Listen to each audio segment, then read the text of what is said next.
Hi everyone, thank you so much for tuning into sweetpeas.ny, your one pit stop for healthy and nutritious recipes. So without much ado, let's begin. And today we're going to be making keto cauliflower pizza. So even if you're not on a keto diet, this is a wonderful, tasty pizza which I'm sure you're going to enjoy making for yourself and your family. So let's begin. So guys, before we start this recipe, I just wanted to show you what are the ingredients we're going to be using today.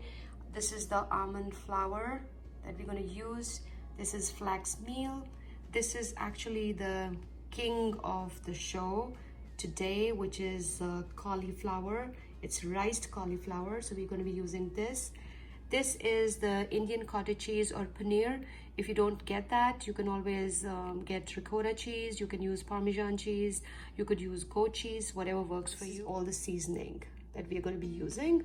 I will also be showing what else we can use with this.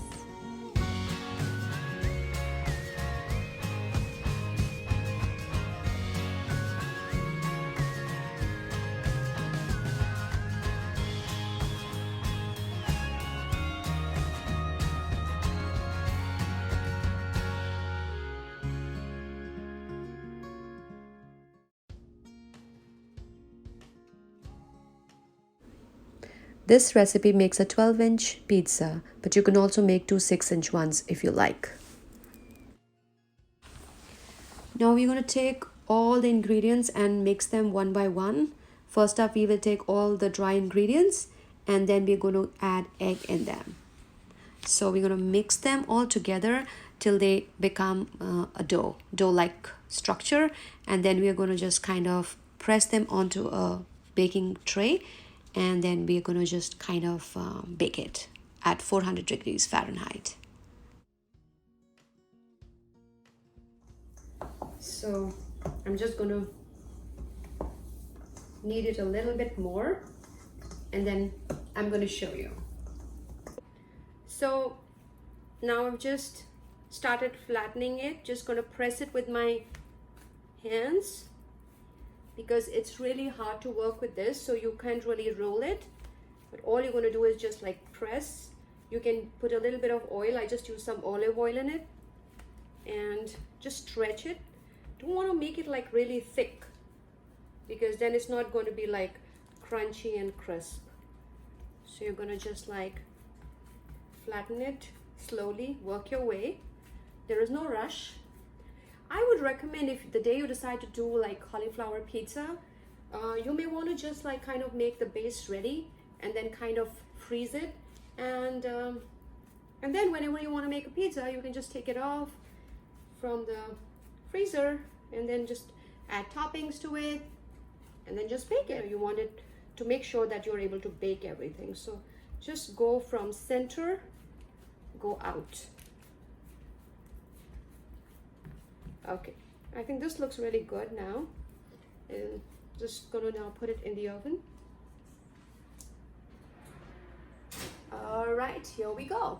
So the sides seem to have browned a little bit. We're just gonna give it a little bit more time, and then we're gonna take it out. You can see there are brown flecks on it, which means that the base is now baked, and you can see the edges are like browning. So I just removed it from the oven, and I'm going to just put the toppings and then put it back for about 10 minutes, and then we're good to go. This is what we have right now. So now let's start putting the toppings in. So first we're going to do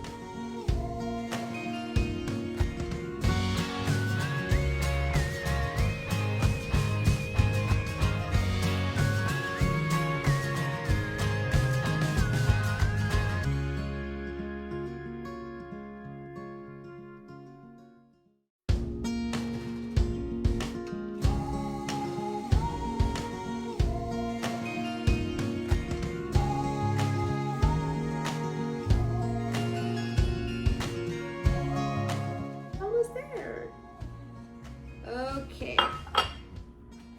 So let's put it back. I'm going to put this in the center rack of the oven. So let's wait for 10 minutes. So let's peek in to see. And wow, doesn't it look delicious?